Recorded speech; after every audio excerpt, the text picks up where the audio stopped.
Welcome to the Mastro Podcast, where music meets the cutting edge of technology. I'm your host, Kim Bingham, and today we're diving into Blockchain 101 for musicians with Dr. Kathryn Messegee. Kathryn is not only a brilliant mathematician, she's an artist, an author, a composer, and a trailblazer in blockchain technology as co-founder of the Geode Blockchain. Settle in as we break down complex tech into beats that even a musician can groove to. Let's get started. Kathryn Messegee, thank you so much. I say, Dr. Kathryn Messegee, let me be. Thank you so much for being a guest on the Mastro Podcast. So honored to have you here today. Oh, thanks for having me. It's such a joy. You're working in the most exciting space, I think, with so much potential to really empower artists and to help them. So excited to be here. Great. Well, this is a perfect way to start this conversation. And thanks for that. So Kathryn, you are a mathematician, you have a doctor in mathematics, you are also the founder of the Geode, or I should say co-founder of the Geode blockchain. Could you please just tell us a little bit about yourself?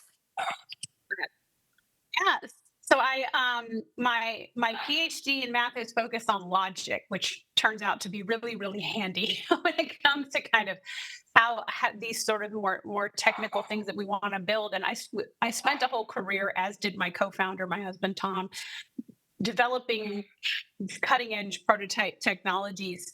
Um, and then we were watching blockchain and crypto and Web3, watching it come along. And when I realized what you could do with it, which took me a little while, but I'm like, wait a minute, you could really put the power back in the hands of creators. You could really enable them to sort of take back their own economic destiny. That's when we had to get involved, and we decided to create Geode, to create our own layer one blockchain with to a set of apps to encourage other people to build apps. And it just comes down to a huge fire for empowering the individual, because we've been in this era of what we would call now the Web 2 era, which is what everybody's used to, right? It's YouTube and Spotify and LinkedIn and everybody's favorite apps. But they're all, in some way, they have the centralized middleman kind of taking a piece of your profit, or and some I would go so far as to say exploiting the creator for profit. People are starting to catch on, and I was one of them. I've written 17 books, I've got 6 albums out, and so I'm one of them sitting there going, wait a minute. When do I get paid? Like, everybody else is getting paid, I'm not getting paid. And so that kind of frustration, along with our kind of tech nerd background, we're like, we have to do this. There needs to be a new era where the creators, the people actually being productive and creating cool things, are the ones getting paid directly. And you can do that with Web3, and you can't do that with Web 2. So that's what was exciting. That's why we did it.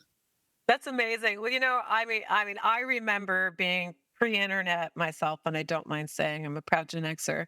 That the Yes. Gen X. Well, we have an interesting perspective because we've now learned the internet sort of twice. We've learned it the first time, and now we're learning it in Web3, and I think that perspective adds a lot of, well, we have a certain wisdom and perspective because we are the generation that adapted to it when we were young professionals, adapted to the internet as young professionals, and now coming into it. And the promise of the first of our Web 2 internet was that it was freedom. We'd be able to connect directly with our fans. We'd, that sort of, Yeah.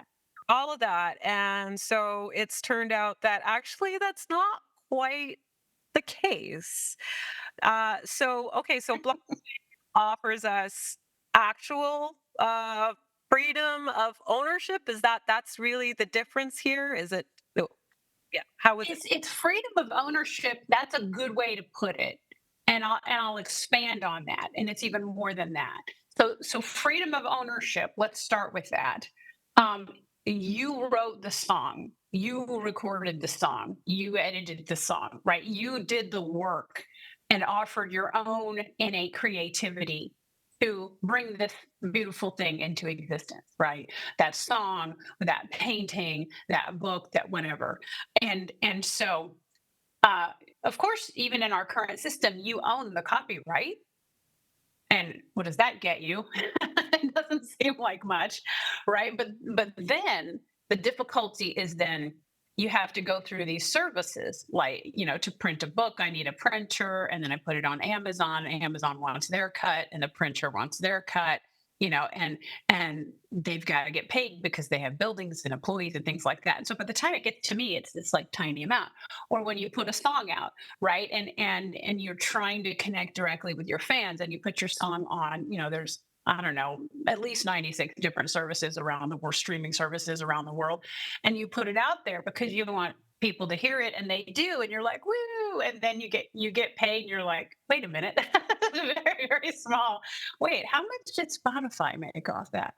um so the ownership is the first step, and you'd say, well, I have ownership now, but it's very hard to verify. How many people are out there spoofing what you're doing, copying what you're doing, um, calling it their own? How do you verify who is actually the original owner and creator of that? So blockchain can do that for you. Um, but then that direct relationship that we craved so much, that was so exciting about the promise of the internet, the Web 2 when it first got started. We wanted that, right? There's nothing more exciting than connecting directly with with your fans, with the people who listened to your music or read your book, and they were so excited and they felt it, right? They felt something, and that's why you get into this, because you love to see that, right? That you connected and they felt something. And that promise didn't really pan out in the Web 2 world because of the kind of this middleman idea, right? I'm going to put my song on Spotify, and every time it gets played, I get 8 thousandths of 1 cent. How much did Spotify get? And it's like, wait a minute. I really want that direct, really no middleman. And that's what's so unique that Web 3 can do that Web 2 can't do. Like, I could put my song in with the copyright office, right? And every time we do that, and we do that, but it doesn't necessarily stop people from copying it and using it unlicensed or things like that. You can have more control over its use. You can verify ownership and have more control over its use and distribution in a Web 3 scenario. Um, and you can have that more direct relationship with your fans. And I people are going to be cynical. I know it. I know people are going to be cynical because we've been through this one before. We're like, oh yeah, you're going to have this direct relationship with your fans, and we're like, yeah, that's what I want. And you sign up for it, and you go, wait a minute, I'm being exploited, as are my fans. I don't like this. So, so to hear that again, oh, now you're going to have this direct relationship with your fans, and being Gen X, which I am too. Right. We're so cynical to begin with. We're like, yeah, whatever. I'll believe it when I see it. Um, and you have to kind of see it to really understand. Oh, wait, no, really, you do. The Web 3 world, which is a combination of blockchain, the apps you can build on it, and the crypto that kind of enables the whole thing. Um, you are in 100% control. That is ownership, distribution, use, relationship to the people who are purchasing, using, buying, listening, reading. Um, and you can't do that in a Web 2 world, because in a Web 2 world, you've got to have a centralized entity who's running a server.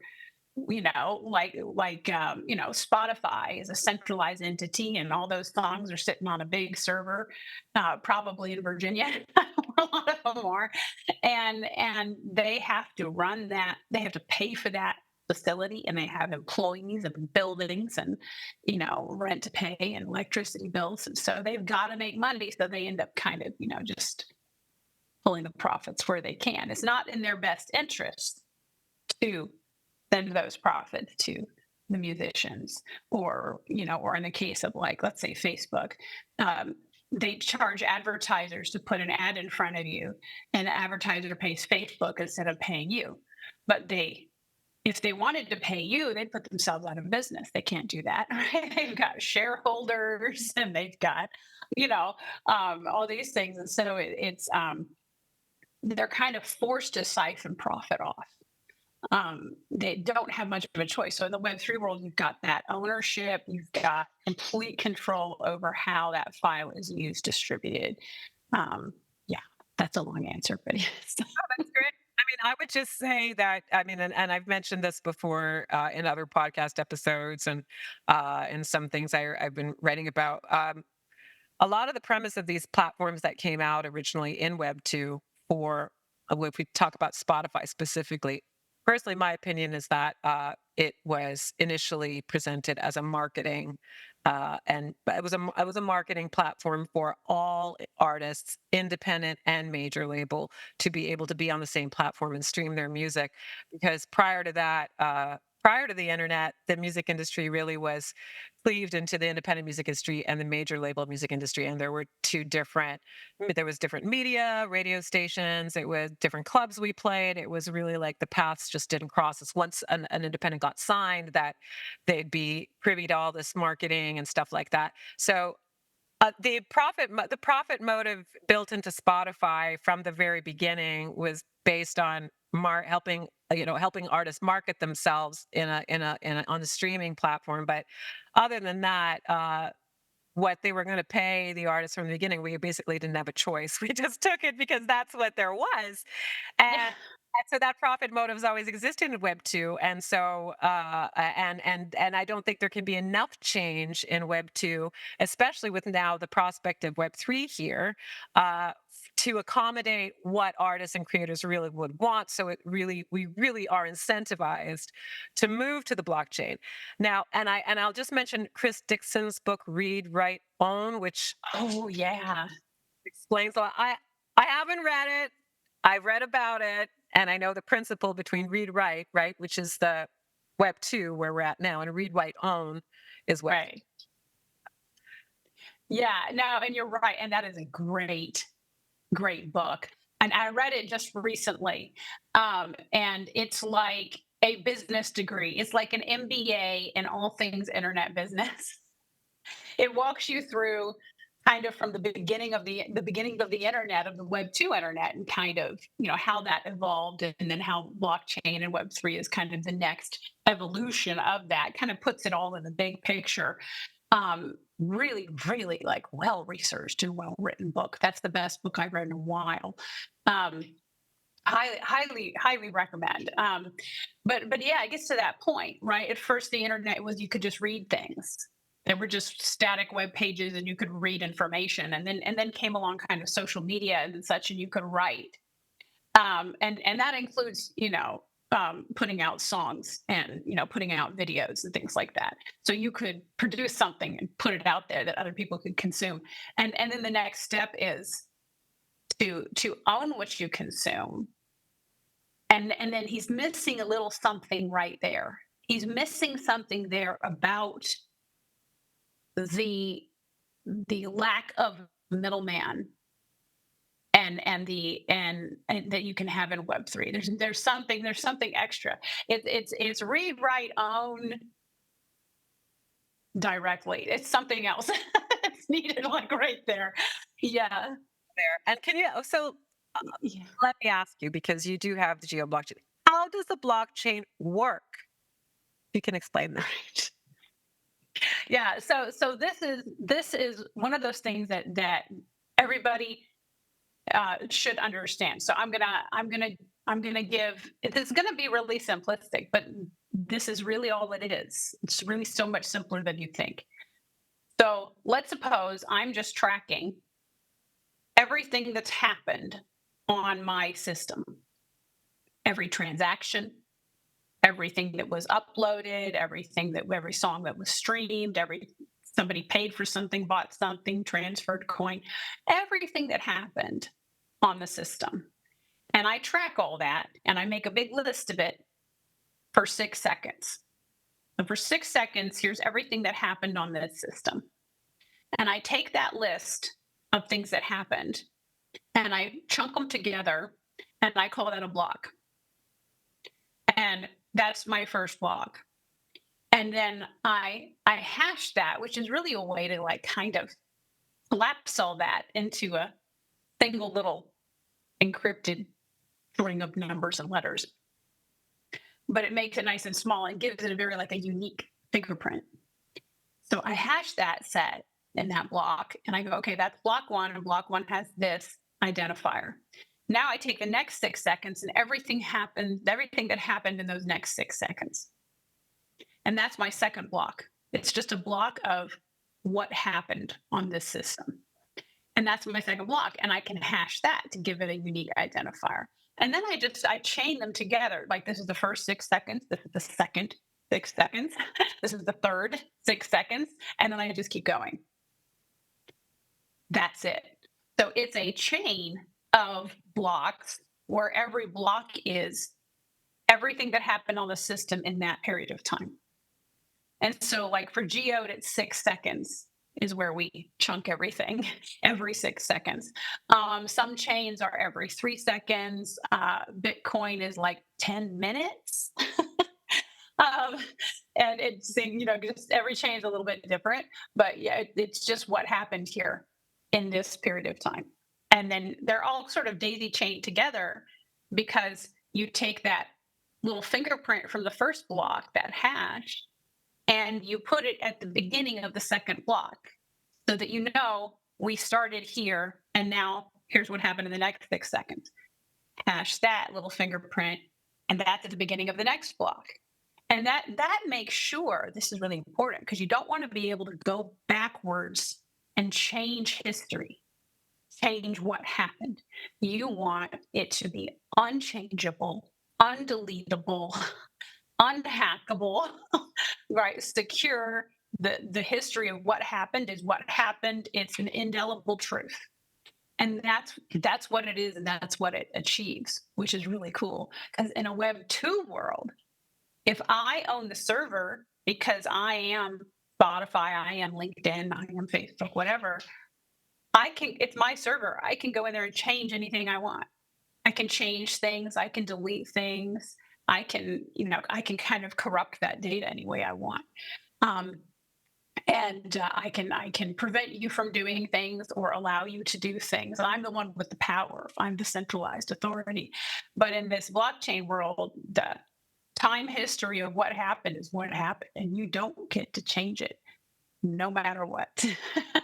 So it's really, really great for anything around when you want an indelible truth of what happened, which would include, I made this song, and this is the song I made. And if somebody else comes along and claims they made that song, well, they're wrong because here's the indelible proof that that was me when I registered that song to the chain and said this was my song. So yeah, but that's what blockchain is, and it becomes distributed. So how do you run it? Where do you run it? So you could run that on some centralized server, just like the Web2 guys do right now. You could. And some people do. Some big companies will have a private blockchain and it's on their server and they control it. Now, they still don't get to change it. They still don't get to go in and change history. But at least it's kind of private for them for their own internal work. But then you have these public blockchains like Geode, like Bitcoin, like Ethereum, DOT, and others. And those are, to be public, means they are run on computers scattered all across the world. So instead of having all of that being tracked on one big server somewhere, they call it decentralized. So it's not central. It's on a computer in my house, and computers, and there's a guy in Montana, and there's someone in Richmond, Virginia, and there's people in Europe, there's people in Australia, and people in Nepal, and they're all running computers in their houses, in data centers, that they rent space at, anywhere, and that same like Geode software is running on all those computers. So you remember back in the days of like Napster, and people had music across all their own personal computers, right? This is like the good version of that, where people are running the blockchain server. So you've got all these people running that Geode software, tracking 6-second chunks of what happened all over the world. And when it's decentralized like that, that gives you this security, because, and I can feel what everybody's thinking. They're like, but wait a minute, but if I'm running it on my laptop right here, don't I have access to mess with it? Can't I like hack it? No. So it's written in a way that, because it's that hashed, unchangeable history of what happened, if I mess with it, it kicks me out of the system. Okay. So there's built-in, yeah. If you're coming, you're running the software on your computer and you mess with that, it's going to kick you out. So it's ready for that. It's prepared for that. Yeah. And so by having it distributed all over the world, you can't take it down. I don't know if you've ever been affected by the DDoS attack. But if I yeah, it's terrible. So a denial of service, a distributed denial of service attack, is basically like, you could do this to, let's say, we'll pick on Spotify because they're fun to pick on. So if somebody wanted to do a DDoS attack on Spotify, I could do that. And they've got centralized servers. Everything they're doing is on some big server in some data center somewhere, and it's all in one place. So all I have to do is send so many commands, so many requests, just overwhelm that server with so many actions that it just can't. It just doesn't know what to do. And it kind of freezes up, going, whoa, I don't know what to do. There's too many incoming requests. I don't know what to do. And so those are very popular style of attack. And it doesn't hurt anything on their server, but it prevents anybody from using it. So the whole system would go down. Nobody could use it until they solve, that they stop that attack. Which is the science of itself that we won't get into. But if you attempt to do the same thing to a public blockchain that's distributed on hundreds, if not thousands, of computers all around the world, which computer do you attack? You can't. You don't even know where they are. It could be in my house. It could be in some guy's house in Kathmandu, Nepal. It could be like, you don't even know where to attack. And even if you attack one of those computers, you'd have to take out all of them to stop the chain. It's not going to be done. So it's very, very secure and resilient in ways that the centralized systems are not. And so that's pretty exciting too. So it's unstoppable. As is the crypto aspect of it. Yeah. Well, so yeah, here let's talk about the crypto aspect, more so about the concerns that I've heard from artists about environmental concerns around crypto mining. Yeah. Are NFTs bad for the environment? Are NFTs bad for the environment? Start there. That's a really good question, and the answer is no.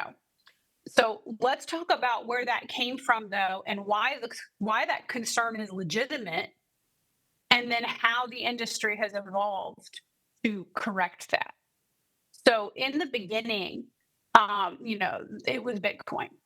Bitcoin was the first, blockchain, and Bitcoin is the name of the chain, and Bitcoin is the name of the crypto that operates on the chain, right? And they were the first.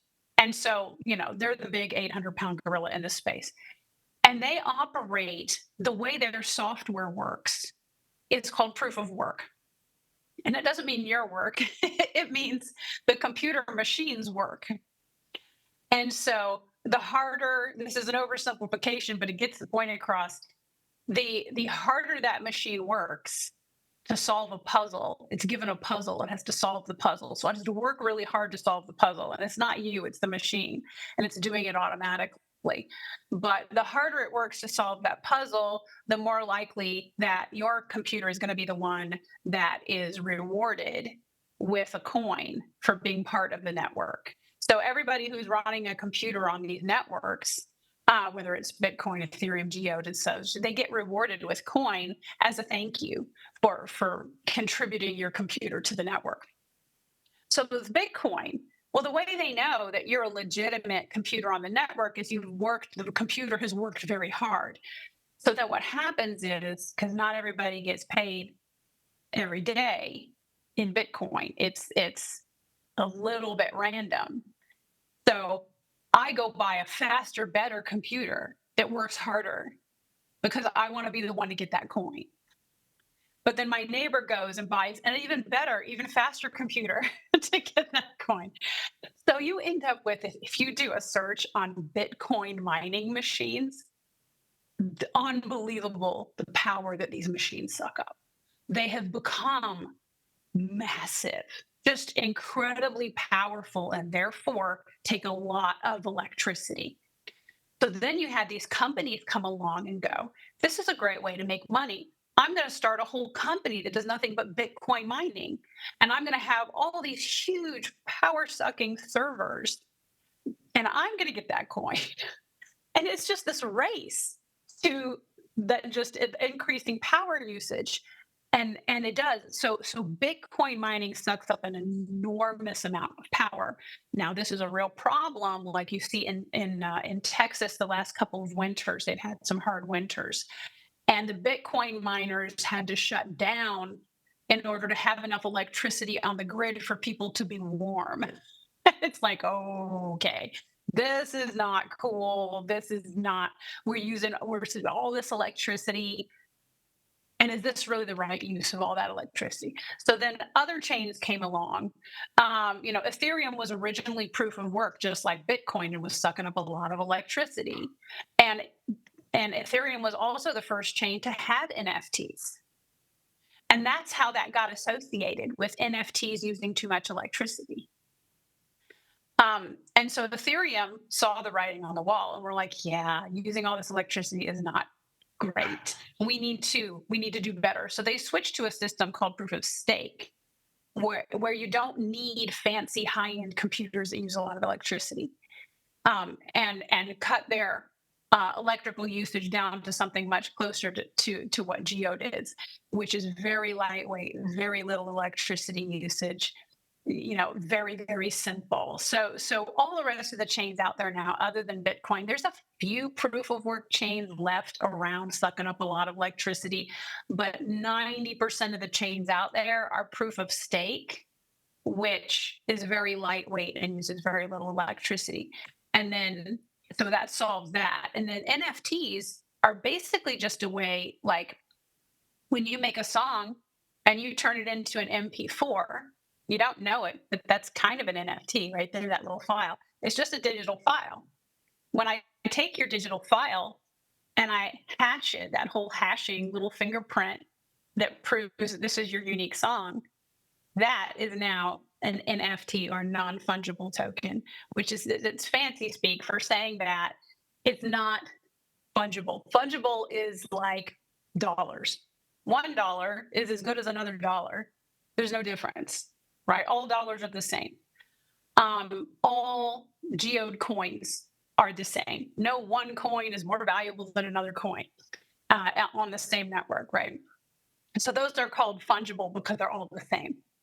Non-fungible, it just means unique. Like the song you made is unique. You can't change it out for a different song and have it be the same. So every song you make is non-fungible. It's unique. They would do better to just call it unique tokens. Yeah. Yeah. So that doesn't require any extra electricity. That's just one thing you could do. So when you're choosing a blockchain that you want to play with, experiment with, work on, look at that baseline. If it's proof of work, it's using a lot of electricity, and that's not good. If it's proof of stake, it's using very, very little electricity, no problem. Okay. So is Bitcoin is still proof of work? It's just Ethereum that's moved. Bitcoin is still, yeah, Ethereum started that way, but then changed, and they have successfully switched. And their proof of stake, they've been that way for a couple years now. And all the new chains that are coming, that are starting now these days, they learn that lesson, and they don't start as proof. They just don't. They come in as proof of stake. So I'm not too concerned about that at this point, for because everybody, they learned, they learned quickly, and they changed. That there's this the space is evolving so quickly, and environmental concerns is, I mean, it's pretty much, most Oh people, yeah, so that the industry would also, the technology would evolve with that in mind. And so, okay, so yeah, and it did, and it did, yeah.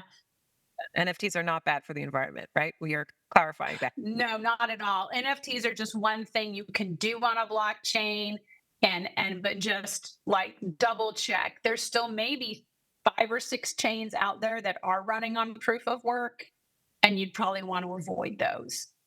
Um, and put your NFTs on a chain that's proof of stake. Yeah. Yeah. Okay. Well, that's that.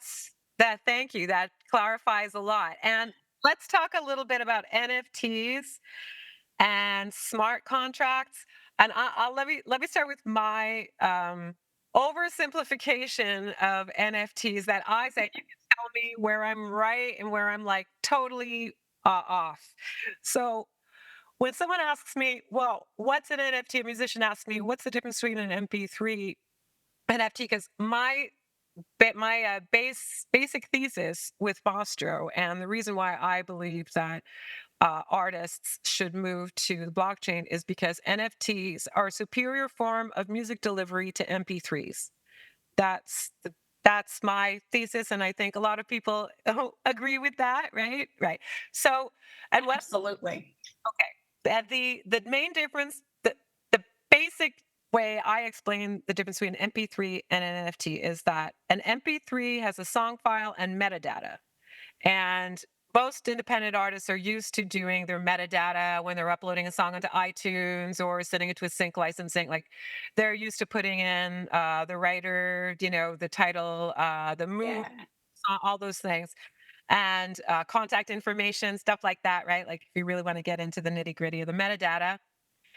And I say an NFT is pretty much the same thing, except the metadata is super boosted into a smart contract where you can get really detailed about who the rights owners are, who's getting paid what on the song, who contributed. You can get really, really detailed what the perks are for the fan who buys it, all those things, and it's traceable on the blockchain.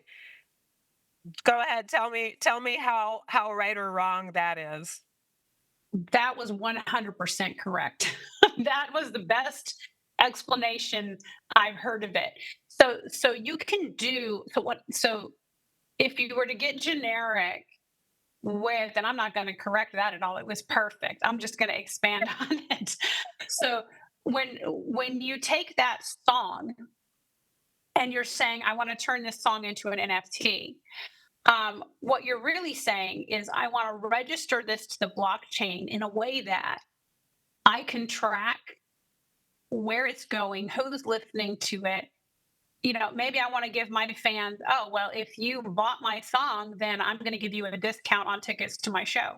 You know, what else can I do with it? And where it gets confusing is just because, what can you not do with it? You can do anything you want with it. So it's this big, wide open world where you don't just have 3 things you can do with it. You have a million things, whatever your imagination can dream up.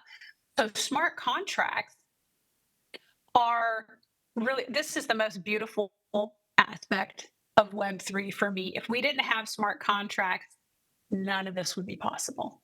All you would have is crypto. And it's like, okay, well, that's fun, but whatever. But the smart contracts are where it gets interesting, this ownership of what you're doing, this ability to track where it's going, how you're interacting with people who use it, resale, right? Like, if you have an NFT, is a form of a smart contract, right? It's one kind of smart contracts, one thing you can do with smart contracts, where you could program in, and a smart contract is just a piece of code that sits there and runs by itself and you don't have to touch it.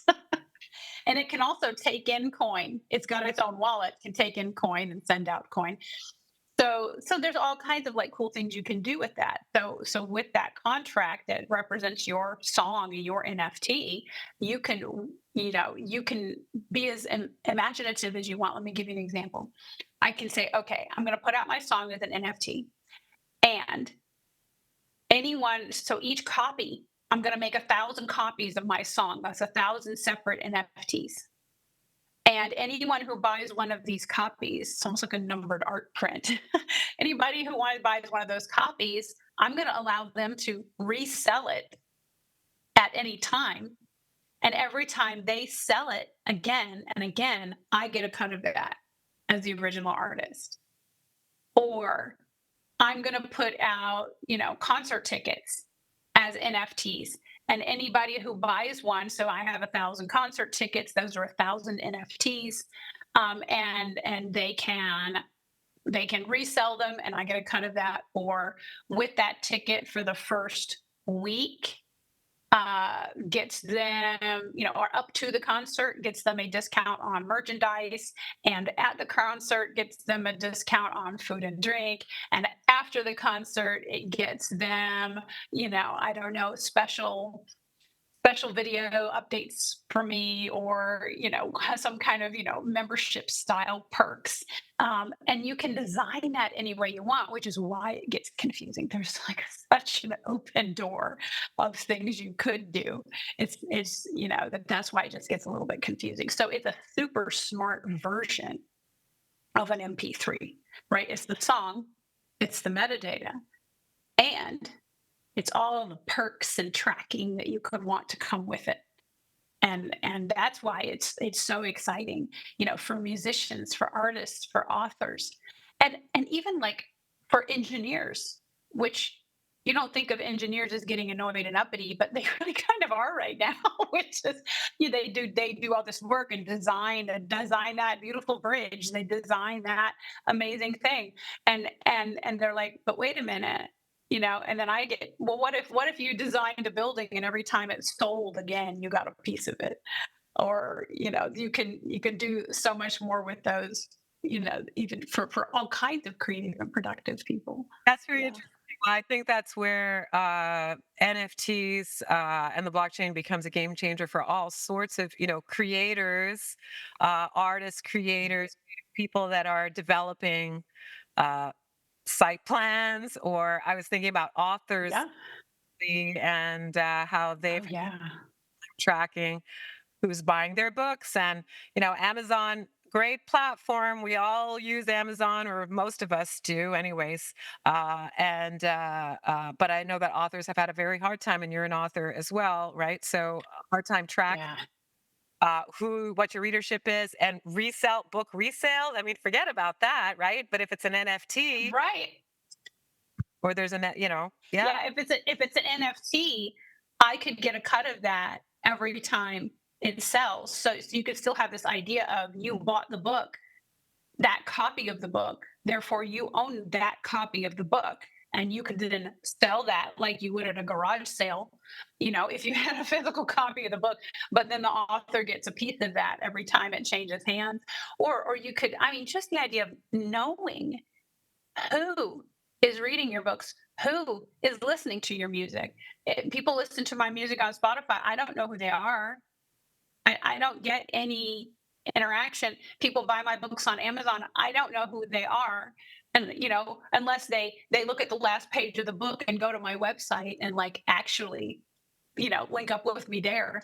Um, yeah, it's there's that direct relationship and that ongoing relationship that's missing, that kind of falls off when somebody's like, they could be jamming out to your song and that could be their favorite song ever, and it's one of those that's so stuck in their head they're playing it 100 times on repeat.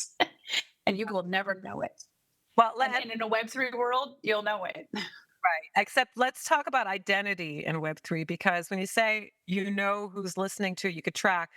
everyone's basically identified by a code or by a wallet address, right? It's not Kim Bingham at blockchain.com Right. like that. I'm 0x blah blah blah or whatever, right? So can you explain a little bit about identity? Yeah. That's a really, really good question. So you've got uh, full control over your identity on blockchain, which means you can be anonymous. So you get a wallet address. You could have 12 wallet addresses. You could have 100 wallet addresses, and it just looks like this big numbers and letters code. And if that's all you want, you can be anonymous like that, right? I am just 5DFG35, whatever. And I can be completely anonymous. And maybe that's what I want. But if I want to have a more solid identity, I can. So there's a couple of ways to do that. Um, the one is called on-chain identity, where you have your account, and then in the interface next to your account, there's a little button where you can set your on-chain identity, and you can put in your name, your social media addresses. You can really dox yourself to whatever extent you want to, and go, "This is me." And then whenever anybody sees your wallet address, they won't see those numbers and letters anymore. They're going to see whatever name you decided to put there. And there are even registrar services that will verify your identity documents and verify your identity. So you can go so far as to having a verified legal identity on chain for everyone to see. Most people don't do that. Most people may put like a display name, I would call it, and put that out. Like, I'm not going to put my address out for everyone to see, right? You'd be a fool. But I will put, like when you go on Geode, you don't see my account number. You see Guru Catherine as my display name on there, and people go, "Oh yeah, that's her. Yeah, sure." And yet, you can access some social media links and things like that. So you can go all the way as far as verified legal identity. You can, or you can go so far as just a display name, which as an artist, I can see that you want to do that. And there's some pluses there, or you can stay completely anonymous, right? So now, if that's your fans and they're listening to your music and they've chosen to stay anonymous, you're not going to get any demographic data, geographic data, like that. And so that is one difference, right? In the Web2 world, you have no privacy. Your geographic data, your demographic data is going to be taken by these companies and parsed out and sold, um, and things like that. But you do have options in the Web3 world if you want to connect more deeply to those anonymous fans. There are social media available on Web3, right? Same ideas, same idea. Post, interact. There are newsletters and group messaging, and you could have a special club they could join, and that gets them into the group messaging or the newsletter, private messaging ability with you, where you can get to know them better, and they can come and find you on those apps that are also still Web3. So you're not giving up any control, and there's still no middleman taking any profit. um, yeah.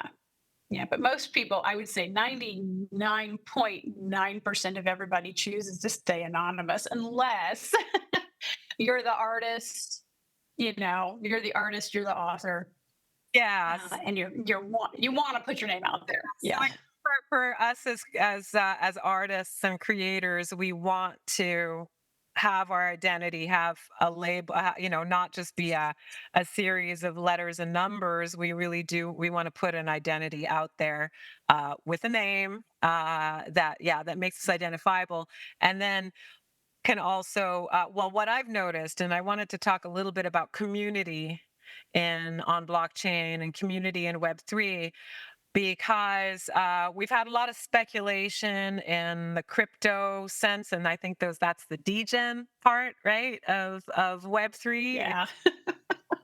Okay, for those of you listening out there that don't know that, degen has to do with speculation in crypto, right? That's sort of where that's slotted.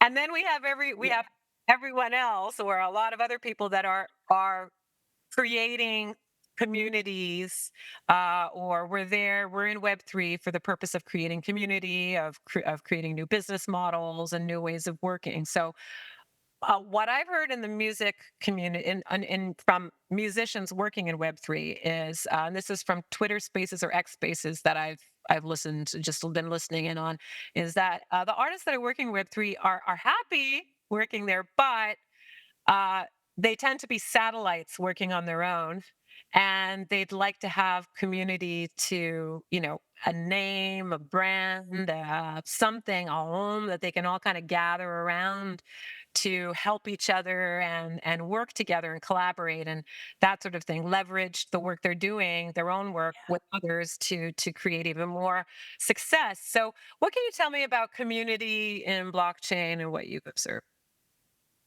Yeah, yeah. Oh, man, that's a whole show right there. Okay. So it's great. No, it's great. It's important, right? Because it's a great technology, but it's nothing without the people. And you do have this part of, so crypto and crypto culture and the crypto degens. And degen, think of it like, well, it's a play on words of degenerate, because they were called that for a long time, but also decentralized generation, the degen.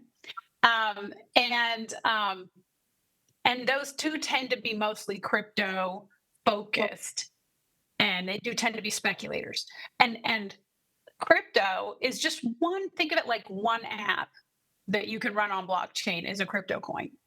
It's just one thing you can do, but then you've got all these other cool things you can do: NFTs and smart contracts and apps of all kinds, social apps and messaging apps and all these things. Um, so when some people talk about community, they're talking about a big bunch of traders speculating on coins. Let's throw that out. Let's just kind of like meh, put that to the side. Yeah, so it's that's like, okay, that's one thing. What we mean when when we talk about community, we mean people coming together for a common purpose, real, like, actual community. And there's several ways you can do that. So you will find communities operating on, like, Discord is a very popular place for different communities to operate, but you also have on-chain communities, which is that's very exciting to me. So there are these things called decentralized autonomous organizations. A terrible name. The naming in all of Web3 is so bad. Okay. But DAOs, or yeah, we'll get there. We'll get there. Cut the nerds a break, man. They're not good at marketing. So you have these DAOs or DAOs, right? And the DAO is you can create a community around anything and start a DAO. So what does that mean? That just means that you have a whole bunch of people who have the same common interest. You could build a DAO community on chain around just musicians, or a musician could build a DAO community that's all around their music and it's for their fans to come and interact. You could have in that DAO, if you chose to, you could have your own coin. And that coin could get your fans discounts, extra perks, whatever. Um, and so you've got these very flexible, cool ways of building communities and interacting with those communities on chain, whether that's a community of artists sharing together their own experiences and best practices, or one artist with their fans in that community. Um, you'll even see fans come together around your art without your permission. Just start their own DAO or their own community. You see this now, right? You'll see fans come together quite on their own around somebody's music or art, or um, TV show, books, or whatever, making all that kind of thing. So community is huge, right? Because the technology, if nobody's doing anything with it, is worthless. It's about the people who are coming in and being creative and being productive. And so community is very important. So there's off-chain communities in like Discord or different types of Web2 social media where people gather and they talk about these things and support each other. And then there's on-chain communities like DAOs or DAOs, which that's a smart contract by itself, where you can even have your own coin if you want inside of that, and people can vote and decide what to do next. You can have your own governance inside of that. You can do all kinds of cool things with that. So the possibilities are endless. Pretty exciting. I mean, I'm excited because Mostro has a DAO. Right now, I'm the only person in the DAO, but I'm running the team of interns, wonderful people that have been helping to build this as a collective. Even if they're not officially in the DAO, it's still in the mindset of how this community is growing. So, it's different than it's we could call Mostro a company. I consider it an organization that's a community and really keeping that in mind as we go. I'll just say, as a founder, and I know you're a founder as well, it's really important to keep those values like that. That's what we're building the community on, is based on the values that we're bringing, which are different than it's a different range of values than in a traditional a company Web 2, let's say, Right. business and Web 2 community. We can go wilder, we can go wider. There's more that can be done. It has, yeah, it seems the motivations are basically different in DAOs. Oh, they really are. Geode. So I have a company, but it's not Geode. Geode is. Tom and I founded that, and it's been up until this point an all volunteer community that came together to build this thing. And it's so funny because people were like, "Well, what's your revenue plan? Well, what's your profit model?" I'm like, "I don't have one." "What's your revenue plan?" That's not about that. It confuses people so much. And it's really kind of funny because they're used to that Web 2 world where it's about profit and it's about revenue and about all of that. And instead, in this Web 3 world, you do have this cool aspect of communities coming together to build something.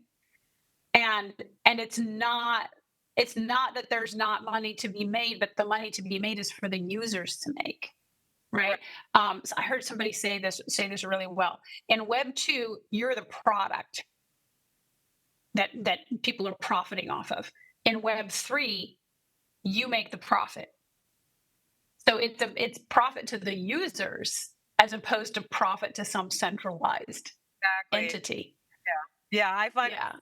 is building communities that based on our values, based on common values, that and we're built well, my mantra as a founder of a Web 3 company community organization is build value on your, Yeah.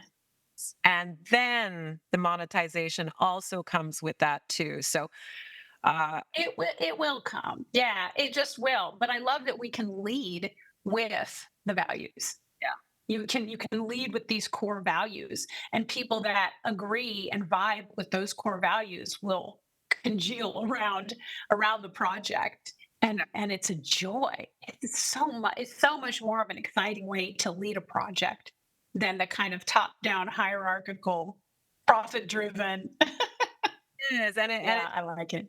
as far as that's where, at least on Mastro's end, and I think Geo, it's just the same mindset is for Master. What I wanted to do is create a safe place to work for artists, where for musicians, where we didn't feel exploited going in, that we could see, because we're the ones in control, we can see where our work is going, paid in micropayments, Yeah. actually paid on micropayments per stream on streaming. We can see where the transactions are being made in real time. Like, there'll be a dashboard up there on Monster when it finally does get launched, where we'll be able Yeah. to how our work is moving economically through the blockchain. And we haven't been able to see that. So this the money is there. The monetization comes with the community also coming together. It doesn't have to be just each individual Yes. there, slogging on our own. We can pool together around our values and create things that can really change our lives financially, socially. Like, yeah, these things. Yes. Yeah, yeah. Yeah, and then that sparks collaboration, which it just spirals up the awesome when the community comes together. This more collaborative approach that you see in Web3, community based, collaboration based, is part of what I love about it. It's not this isolated top down approaches. So yeah, it's the best. And I know we're nearing the end of our conversation, and I know there'll probably be more, but I just want to just put a little parentheses around why adoption has been slow.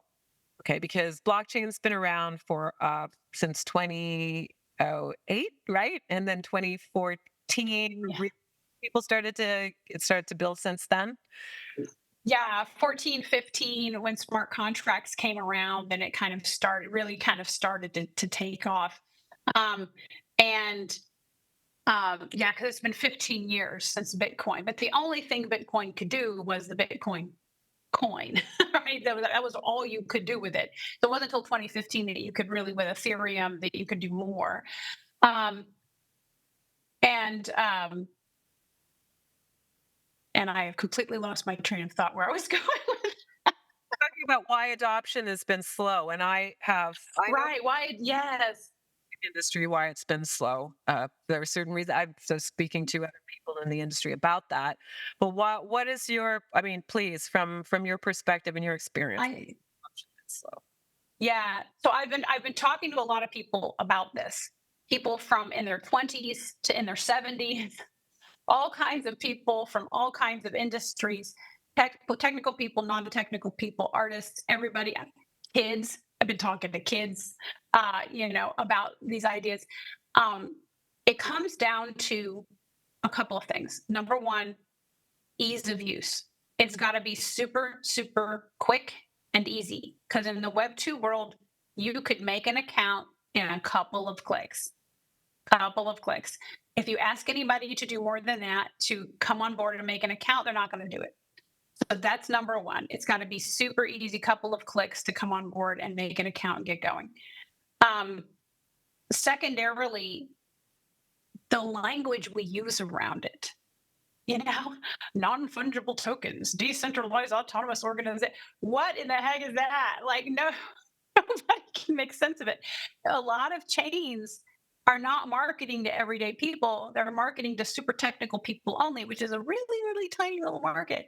And so that's almost intentionally esoteric, right? And so that's why, and another reason why you're not seeing regular people adopting Web3 is because nobody's reaching out to regular people going, hey, look at this cool stuff. You can really do awesome things for yourself. And then I think this is my own personal opinion that from people I've talked to, when I'm interpreting what they're saying, is the third reason is it's so wide open. We're not used to having this much choice. We're not used to having this much freedom. We're not used to being the one in power. We came up in this Web 2 world. And the generations behind us, the younger generations did as well. They came up in a Web 2 world where other people are profiting off of your time, your attention, your creativity, your productivity, and they just got used to that. We all got used to it and went, oh, that's normal. Well, just because it's normal doesn't mean it's right. And so getting people to switch mindset of it doesn't have to be that way. That's That's our third challenge. found going to conferences, tech conferences, especially in music. I was at a music conference in New York for the independent music industry, and there was only one panel on innovation and Web3, and the rest, a lot of it was railing against Spotify, who happened to be one of the biggest sponsors of that conference. And someone at the conference, and one of the panels said, "Why Spotify?" There's like having at an independent music conference, it's like having a cigarette company at a health convention. And I'm like, are you guys not knowing that there's a whole other way? Do we all have Stockholm syndrome here that we've just grown up Yes. 20 years, and there's generations now that just think this is just the way it is. And the reason why I say Gen X, going back to the beginning of our conversation, why we have the perspective is because we grew up pre-internet, and so we had to we this fell into onto our laps, and we were like, well, what are we going to do with this? And here, that's why I think in a lot of ways Gen X has a lot of perspective on Web3, because here we are looking at this going, okay, and we can see it for the new thing that it is and how it is really different from the internet that we originally learned in our 20s and early 30s. And so anyway, I think, yeah, there's a bit of Stockholm syndrome going on. That's a good way to put it.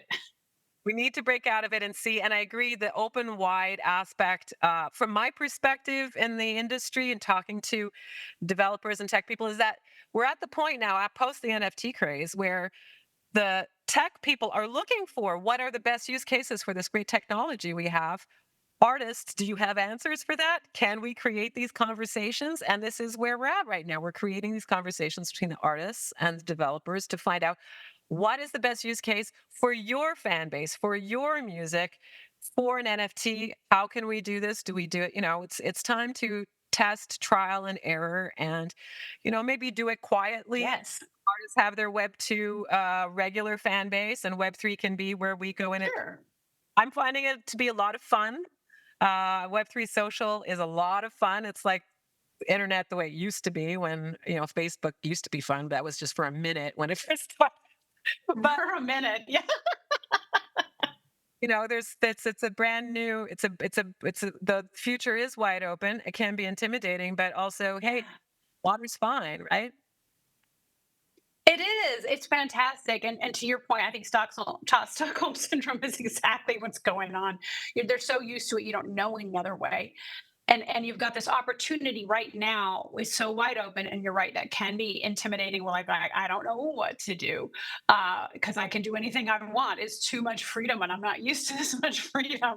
And so, but as artists, if we can begin to dream, if we can begin to daydream about the ideal scenario, what not what we're used to, but if you could completely wipe the slate clean and daydream about your ideal of how you want it to be as you put out music, as you create, as you collaborate, as you go to do shows and merchandise and things, and what do you want to do and what do you wish it could be like, and you could make that, you can create that over in Web3. And I think music is definitely one of the most exciting use cases for Web3, I think, for sure. Yeah, music was a primary driver for a lot of innovation in Web 2 when it first came out too. So streaming, Hmm. Spotify, then it became, I mean, there was Napster, Pirate Bay, it's Spotify, and then it became visual streaming. Streaming is what it is today because Right. it's music streaming. I want to ask you about then, okay, so if it's so wide open, you can do anything. Where's some practical things? I know you've mentioned it before in conversations we've had previously. The practical first steps to get your feet wet in or get around the concepts or whatever. What would you suggest? Yeah. I would come at it with a playful attitude, with a curiosity. You're not going to just stop all your Web 2 activity and jump over to Web 3. It's going to be a slow kind of experimentation and sort of merging over. You'll probably never completely stop your Web 2 stuff, but you'll add in the Web 3. So I would say number one, pick a wallet, make an account. Now that's pretty wide open by itself, but so listen to the people.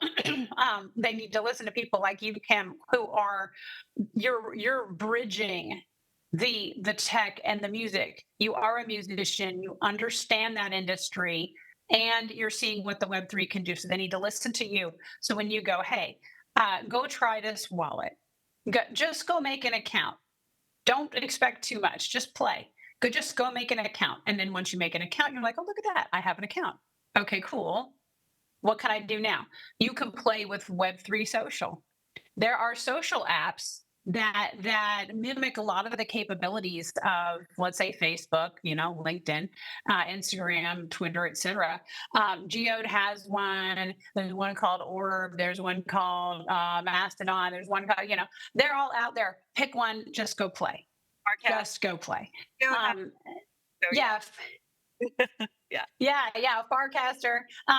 Just goof around. Don't have any expectation. Just play and be like, what is this? Do I like it? What do I like about it? What do I not like about it? Um, you don't have to understand how all the tech works. You just have to understand what it can do for you, and explore and experiment with that. You might try minting an NFT out of one of your songs. So you could try that. You can play with that on an existing platform, or I don't know. I would wait for Mostro because it's going to be the best thing out there, and play with that. Yeah. Yeah, and just play, just explore. Don't create any big heavy expectation on yourself like you're going to become a Web3 expert overnight. Just explore and have a good time, and just see what's there, um and understand that kind of crypto speculation is an entire other side of the culture that you do not have to participate in. It can just be about what can this technology do for me, Yeah, exactly. and what would I. Oh, I'm sorry. Yeah, no, just think of it kind of that way, because people can get overwhelmed if their first stop is what's called crypto Twitter. Don't do that. Don't do that. You're going to be terrified, and you're going to be like, I don't even know what they're talking about. Just don't do that. But so make an account, play on some Web3 social. You've got lots of great ideas for them to get going, and just walk. Don't run. Just kind of wade your way in a little bit, swim around. Yeah, that's it. Okay, walk, don't run. It's going to be a slow progression for all of us transitioning to Web3 and rights holders as well, bigger corporations who are waiting to see I know that they've got blockchain projects. A lot of big corporations have blockchain projects in turn. Like you said, they've got private blockchains, but a lot of rights holders, these large corporations, are also waiting to see adoption and use cases in smaller organizations and Right. to then evolve and deploy their own too. So I think it's just a matter of time. And I guess we're Yeah. just early Oh, here. yeah. Well, I think you are, and I think we are too. I think Geode is too. Um, in terms of, I think within, if I had to put it on a timeline, 5 years, I think 5 years from now, you will see most people using Web3 apps instead of Web2 apps. But I think give it a few years. This is a major revolution in the internet space, and it's going to take some time. So you're still early, which is great. This is the perfect time for artists to get in now, because 5 years from now, Web3 for artists is going to kind of be the way everybody's doing it. So if you kind of get in early and explore and take your time and let those ideas evolve and come along. And when you have ideas, don't be shy about it. Don't be shy about, come to Kim, come see me and go, hey, I have an idea. I really wish there was an app that did this. Yeah. Let the community know. Somebody might build it. And can I ask you, so let's end with Geode Blockchain. Can you tell us what should people know about Geode Blockchain? What would you like? What's coming up? Please, whatever you'd like to share. Oh, yeah. Well, it's an all volunteer community thus far. I can't believe we built an entire layer one blockchain and a set of about 7 different sort of basic utility apps, with no money, just all people coming together to build really practical stuff that we felt was missing in the space. So there's a marketplace where you can buy and sell goods and services, whether physical products, basic digital products, not NFTs yet, but basic marketplace. There's private messaging for individuals and groups and newsletters. There's a social app. There's a resume app where you can put in your work experience. You can register your intellectual property, like you can register that song and hash it and get a fingerprint for it. So sort of basic utilities that we felt were sort of missing in the space.